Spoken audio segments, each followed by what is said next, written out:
It is 12:47 in the morning. Your eyes are closed. You have been in bed for 90 minutes. And the thought is back. The same one. The one about what you said in that conversation. The one about the bill. The one about your child. Again. Don't move. Don't open your eyes. Just notice. The thought arrives. You try to push it away. You start to drift. And there it is again. The same shape. Maybe the words are slightly different this time. But it is the same animal. This is not a failure of your willpower. It is not a moral problem. It is a specific event happening inside your skull right now, and it has structure, and we can describe it. I want to tell you what is going on inside your head between the hours of midnight and 2 o'clock in the morning. Because if you understand the machinery, you stop fighting yourself. Now then, let me tell you what you have inside your head. At the back of your brainstem, behind the bone at the base of your skull, there is a small cluster of neurons called the locus coeruleus.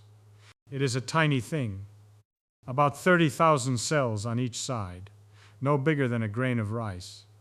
It is colored faintly blue, which is why somebody named it that. Locus coeruleus, the blue spot. This blue spot is the principal source of a chemical called norepinephrine for almost your entire brain. When the locus coeruleus fires, your cortex hears it. You feel it as alertness. You feel it as the wired feeling at 1 in the morning when sleep won't come.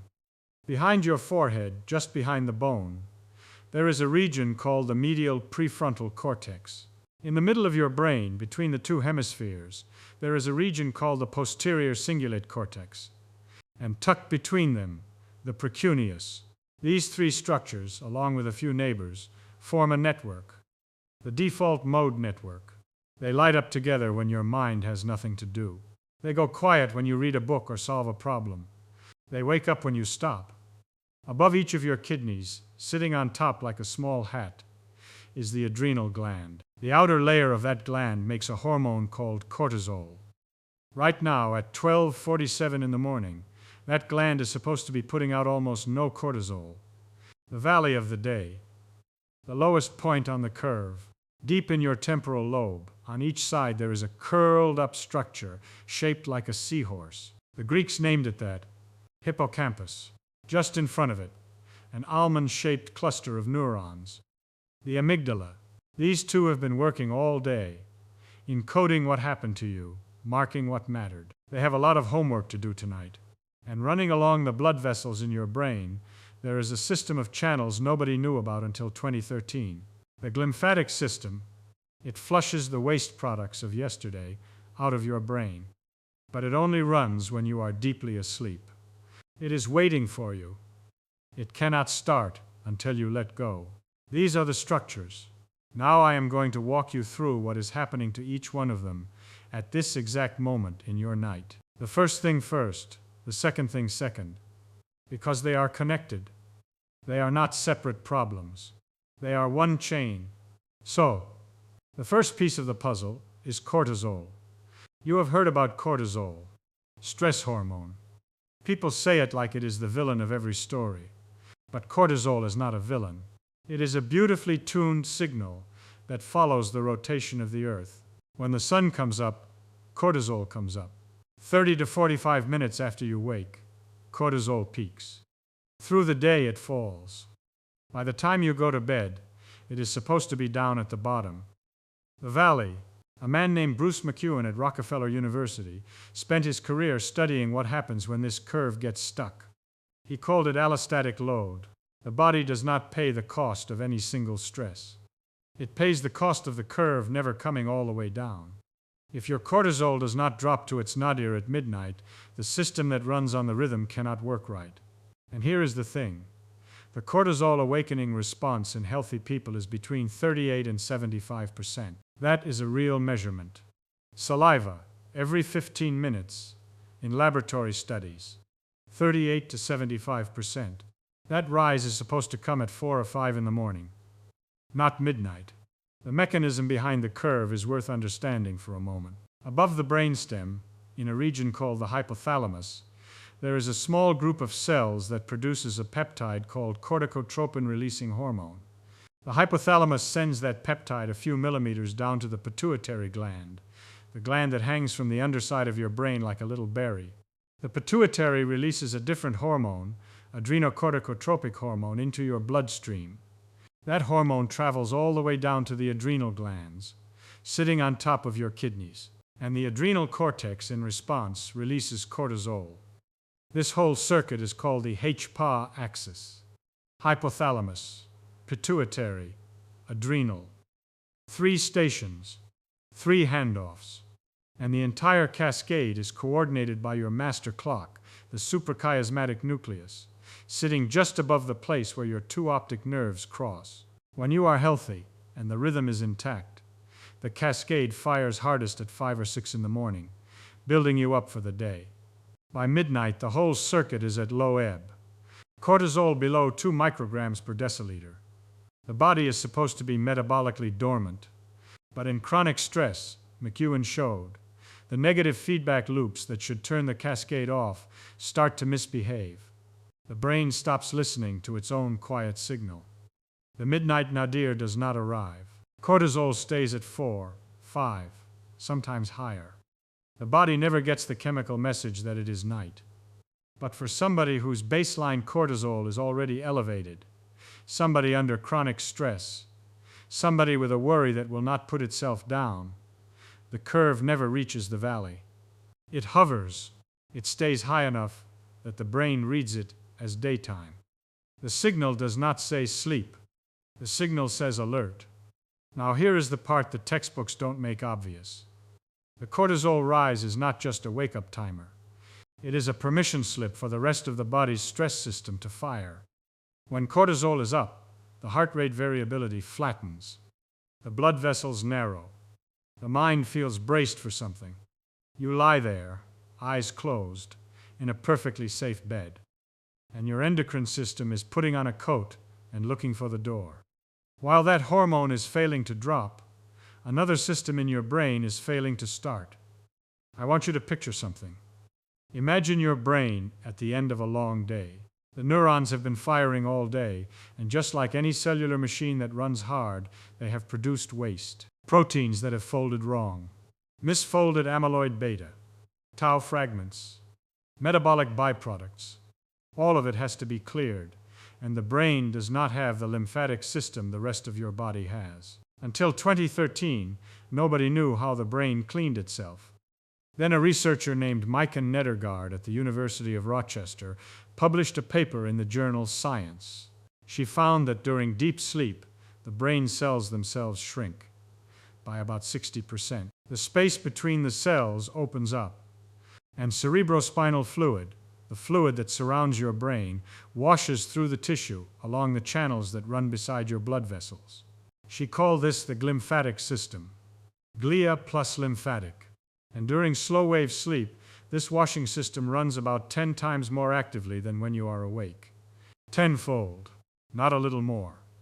An order of magnitude. The fluid flows because of water channels called aquaporin 4, embedded in the membranes of star-shaped cells called astrocytes.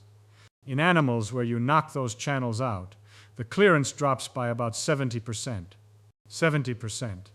The brain stops cleaning. And what does it not clean? Among other things, amyloid beta, the protein that over many years accumulates in Alzheimer's disease. I want you to sit with that for a moment. The protein associated with the most feared neurodegenerative disease of the 20th and 21st centuries is washed out of your brain at full power only when you are asleep. There are decades of epidemiological evidence linking chronic poor sleep to dementia risk, and the glymphatic system is the leading mechanistic candidate for the link. It is not the only candidate, but it is the one that explains the directionality. Sleep does the work. Wake does not. The cells shrink. The fluid flows. The waste exits along the perivenous channels, eventually reaching the lymphatic vessels in the meninges, and from there into the rest of the body's drainage system. Now here's what matters for you, lying awake at 1 in the morning. The glymphatic system does not run while you are awake. It runs when you are in slow-wave sleep, the deep, dreamless kind, the kind you have not entered yet, because the cortisol is still up and the locus coeruleus is firing. So while you lie there, the toxins from yesterday are not being washed away. The cleaning crew is standing in the hallway waiting for the lights to go out. They cannot start until you let them. I should tell you that there is some controversy here. In 2024, a separate group published a paper claiming the glymphatic system actually clears more during wake. Nedergaard's group fired back, showing the opposing experiment was measuring the wrong thing. As of right now, the weight of the evidence is on her side. But this is honest science. The story is being refined. The basic picture, that the brain clears waste differently in sleep than in waking, is solid. The rate, the tenfold figure, is what is being argued about. Keep that in mind. Now, why does the same thought keep coming back? To answer that, I have to tell you about the most counterintuitive discovery in neuroscience in the last quarter century. In 1998, a man named Marcus Reichle at Washington University in St. Louis was looking at brain scans. He was trying to find which regions of the brain became more active when a person performed a task. Read a word, solve a math problem, recognize a face. He found something he was not looking for. There was a set of regions that became less active when the person did a task, and more active when the person did nothing. He coined the term default mode in 2001. The default mode network, the network the brain runs when you give it nothing to do. The medial prefrontal cortex, behind your forehead. The posterior cingulate, in the middle of your brain. The angular gyrus, on the side. These regions all light up together when you stop. And what is the network doing? It is thinking about you. It is constructing your narrative. It is replaying things you said, rehearsing things you might say, comparing yourself to other people, asking what kind of person you are. The default mode is the I network. It is where the self is built. In 2009, a researcher named Yvette Chéline, also at Washington University, published a paper in the Proceedings of the National Academy of Sciences. She showed that in people with depression, the default mode network is hyperconnected. The nodes are talking to each other too much. And, this is the important part, the network does not know how to shut off. It keeps running. It keeps recycling self-referential content. The clinical name for this is rumination. The folk name is a thought loop. Chaline's group put depressed patients in scanners and showed them sad faces, neutral faces, words about themselves, words about other people. In a healthy brain, when you ask the prefrontal cortex to read a word about somebody else, the default mode quiets. In a depressed brain, it does not. The default mode keeps the floor. Whatever stimulus you give the brain, it bends back to the self. The MPFC stays loud. The posterior cingulate stays loud. The angular gyrus joins in. The connectivity between them does not break. I want you to think about a particular kind of person now. The person who is not necessarily depressed, but who is 52, has a long marriage, 2 adult children, a job with deadlines, an aging parent in another country. The person whose partner falls asleep within 4 minutes of turning out the light. The person who has tried the lavender oil, the chamomile tea, the white noise machine, the weighted blanket, the melatonin gummy.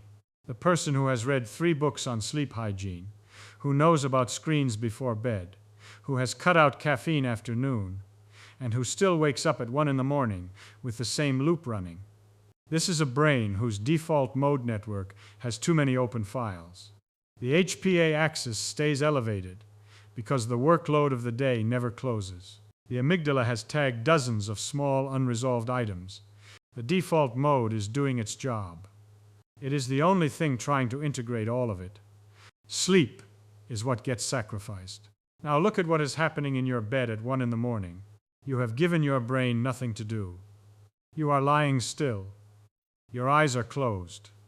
There is no task. The default mode network has the floor.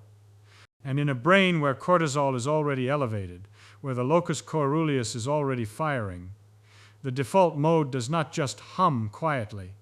It runs hot. It picks up the thread it dropped this afternoon. It picks up the bill you have not paid, the conversation you replayed in the shower, the thing you said to your child that you wish you had not said. And it goes around, and around, and around. The reason it is the same thought is that the default mode network has a finite library of unresolved material to chew on. The amygdala has tagged certain memories as emotionally hot. The default mode preferentially returns to hot tags. There is no off switch. There is only handing the floor back to the task-positive network. And you cannot hand the floor back, because there is no task. You are in bed. There is one place this is supposed to get fixed, and you are not getting there. Let me tell you about REM. In the 1950s, a researcher named Eugene Aserinsky was watching his son sleep, and he noticed the eyes moving rapidly under the lids in cycles. Rapid eye movement. REM. We have known about REM for 70 years. We have known it is when most dreaming happens. But what we did not understand for a long time is what REM does to your memory. A researcher named Matthew Walker at the University of California, Berkeley, has spent a lot of his career on this question. And he has put forward a model, supported by a lot of evidence, though still being refined, that REM sleep is the brain's nightly therapy. Here is what he means by that. During REM sleep, the locus coeruleus, that little blue spot at the back of your brainstem, falls silent. Norepinephrine, the alertness chemical, drops to near zero. It is the only time in the 24-hour cycle when this happens. And during this window, this no norepinephrine window, the brain replays the day's emotional memories. The hippocampus and the amygdala fire together. They walk through what happened, but they walk through it without the stress chemical. The story replays. The fear is not there. The hot tag gets turned down. Walker's group ran an experiment that gives the model some teeth. They had people view emotionally charged images. Then they sent half the participants for a full night's sleep, and they kept the other half awake. The next day, both groups came back and saw the same images again, while the researchers measured amygdala activation. The group that had slept showed significantly less amygdala response. The same images, the same eyes, but the emotional pull had decreased. The group that had stayed awake, same images, full amygdala response. The pull had not decreased. Walker calls REM overnight therapy. The mind processes the day's emotional content in a chemical environment that lets the charge bleed out of the memory. You wake up the next day, and the thing that mattered yesterday matters less. Not because you forgot it, because you metabolized it. Now I have to tell you the catch. To get to REM, you have to fall asleep first. You go through stage 1, then stage 2, then slow wave sleep. And then you cycle into REM. Most of your REM sleep is in the second half of the night. If you do not fall asleep, if you lie there at 1 in the morning ruminating, you do not get to REM. The emotional memory does not get processed. It stays raw. Tomorrow morning, the amygdala will hand the same hot tag back to the default mode network. And tomorrow night, when you lie down, the same loop will start. And there is a cruel detail here. The longer you go without REM, the more REM you owe. Sleep researchers call this REM rebound. After several nights of disrupted sleep, the brain pushes harder to enter REM, and the REM you do get is more intense, more emotionally vivid, sometimes more disturbing. The unprocessed material has to come out somewhere. Sometimes it comes out as the strange, frightening dreams of the third bad night in a row. Your brain is trying to catch up on its homework. And the reason you cannot fall asleep is the same reason your eyes feel wide open. The blue spot is loud. The locus coeruleus has a job. The job is to wake you up if something dangerous is happening. A noise, a change in temperature, a thought tagged as threatening. In 1981, two researchers named Aston Jones and Bloom at the National Institute of Mental Health mapped the firing pattern of the locus coeruleus across the sleep cycle. They found something specific. The locus coeruleus fires most while you are awake. It fires less in non-REM sleep, and it falls almost completely silent in REM. Then, near the end of REM, it gradually wakes up again. Daniel Bicey, a professor of psychiatry at the University of Pittsburgh, has spent his career studying insomnia. He has put forward what he calls the hyperarousal model. The idea is simple. People with chronic insomnia do not have a sleep problem. They have an arousal problem. Their locus coeruleus does not quiet down at night. It keeps firing. The brain stays in the alert mode. And once the alert mode is established, every thought gets amplified. Every worry gets a bigger neural footprint. Every rumination has more horsepower behind it. Bicey's group, along with collaborators across multiple sleep labs, has measured this directly. They have shown that people with chronic insomnia have higher whole-body metabolic rates while trying to sleep. Higher heart rate, higher core body temperature, higher cerebral glucose metabolism on PET scans, particularly in the regions that should be quietest. The brain is burning fuel as if it were doing something. It is not. It is just running hot. The locus coeruleus is the engine of that running hot state, and once it is running, it is hard to stop. Here is the trap. The default mode network running in rumination mode produces emotionally charged content. Emotionally charged content keeps the locus coeruleus firing. The firing locus coeruleus prevents you from dropping into the slow-wave sleep that would shut down the default mode. So the rumination keeps going, and the firing keeps going, and the firing prevents the rumination from ending. And around it goes. This is what engineers call a positive feedback loop. The output of the system feeds back into the input, and each cycle reinforces the next. Most positive feedback loops in biology have a built-in break. Hormones get cleared. Receptors downregulate. Neurons fatigue. But the late-night thought loop has weak breaks. The default mode does not exhaust itself easily. The locus coeruleus can fire for hours without slowing. Cortisol takes a long time to clear. So the loop runs on, sometimes for the whole window between midnight and 2 o'clock in the morning, sometimes longer. And the same thought keeps showing up, because the loop has nowhere else to go. That is your 1 a.m. brain. That is the loop. Cortisol failing to drop. Glymphatic system failing to start. Default mode network running self-referential content. REM not arriving to discharge the emotional charge. Locus coeruleus keeping the lights on. 5 mechanisms. 1 chain. Each one feeding the next. Now let me pause here, because this is important. I have told you a story. I have given you names of researchers and numbers and journals. But I want you to know exactly how confident to be in each piece, because not all of these are equally settled. The cortisol curve and its early morning rise that is replicated across thousands of studies, across decades, across many laboratories. You can take that to the bank. The locus coeruleus arousal mechanism that is also strongly evidenced in humans and animals, going back 40 years. The default mode network and its role in self-referential thought. That has been replicated more than I can count. Marcus Rachel's discovery has reshaped a whole field. The hyperconnectivity of the default mode in depression, that is well supported, with multiple independent groups. The rumination connection, that is a strong correlation, and the direction of cause is still being worked out, but the association is there. The glymphatic system and its enhancement in sleep, that is a powerful model, and it is what most experts in the field believe. But there is an active debate about how to measure clearance, and a paper in 2024 challenged some of the original findings. Nedergaard's group and others have responded. The story is real. The exact rate is being refined, treated as a strong hypothesis with a body of supporting evidence, not a closed case. Walker's overnight therapy hypothesis, that REM strips the emotional charge from memory because of the absence of norepinephrine. That is a beautiful model, supported by some clinical data and some neurochemical work. It is not yet at the level of certainty that the cortisol curve has. It is the working frame in the field, and it is plausible, but if you read the same studies in 5 years, the picture may be more nuanced. I am telling you this because the worst thing a science writer can do is oversell. If you understand which pieces are bedrock and which pieces are still being polished, you understand the topic better than most people who write about it. Now then, Let me tell you the part that should make you a little angry.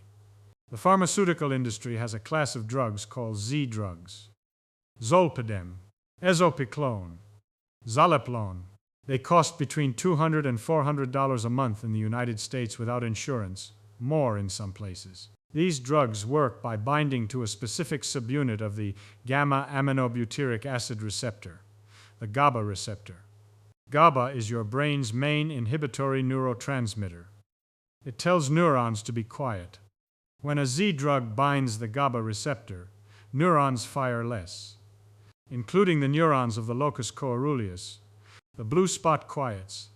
The cortex stops getting hosed with norepinephrine.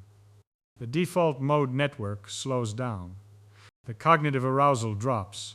You fall asleep. It is an effective intervention. I am not going to tell you it does not work. It does work in the short term for many people. And I am not going to tell you that pharmaceutical sleep aids have no role. They have a role. But here is what I want you to see.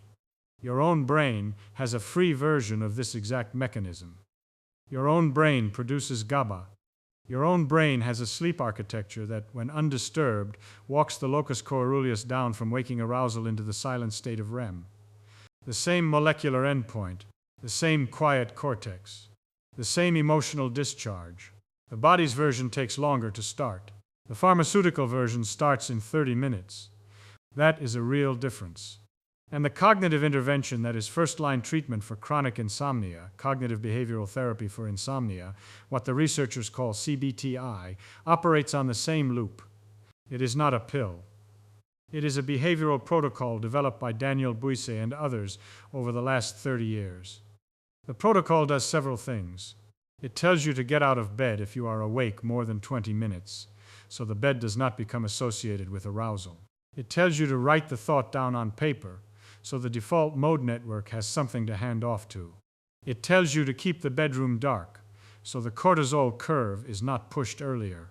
It tells you to avoid clock checking, so the prefrontal cortex does not generate panic about how little time is left. The reason the protocol works is that every step lowers cognitive arousal. Lower cognitive arousal means lower locus coeruleus firing. Lower locus coeruleus firing allows slow-wave sleep to start. Slow-wave sleep allows the glymphatic system to wash. Slow-wave sleep precedes REM. REM strips the emotional charge from the memory. The next night, the default mode does not have as much hot material to chew on. The cognitive behavioral therapy for insomnia protocol has efficacy comparable to pharmaceutical sleep aids over the long term. The cost of the protocol is the cost of a workbook, sometimes the cost of one consultation. The dose response is slower. It takes about 4 to 8 weeks to take hold. You will not feel rescued tonight. The drug will. That is the honest dose calibration. But the molecular pathway is the same pathway. You are not buying access to a mechanism that your body does not have. You are buying speed. Now there is one more piece of this I want you to hear, because the part that will help you tonight is not a drug, and it is not a 4-week protocol. It is something simpler. Your grandmother told you when you were a child that you should sleep on it, that whatever was bothering you would look better in the morning. She was right. She was telling you the conclusion of a chapter that the science would not write for another 70 years. She was saying, and she did not know the molecular basis, but she had observed the effect across a whole life, that the morning version of a problem is less hot than the late-night version of it. What she was describing was the emotional discharge of REM sleep. She was describing the cortisol curve falling, then climbing into the morning rise, then settling into the ordinary daytime band. She was describing the default mode, handing the floor back to the task-positive network as you got up and brushed your teeth and made breakfast. She was describing the glymphatic clearing of yesterday's protein waste. She did not have the words, but she had the pattern. Sleep on it. Your grandfather may have told you something else. He may have said, "Your bed is for sleeping." He was not being old-fashioned. He was telling you the foundation of CBT-i. If your bed becomes the place where you ruminate, the bed itself becomes a cue for arousal. Your locus coeruleus learns to fire when you lie down. Keep the bed for sleeping. and the bed becomes a cue for sleep. Some old family doctor, somewhere in your past, probably told you not to look at the clock when you wake up at night. That was not folksy advice. That was a precise neurological instruction. Looking at the clock activates the prefrontal cortex's anxiety circuitry around lost time, which raises cortisol, which raises locus coeruleus firing, which reinforces the loop you are trying to break.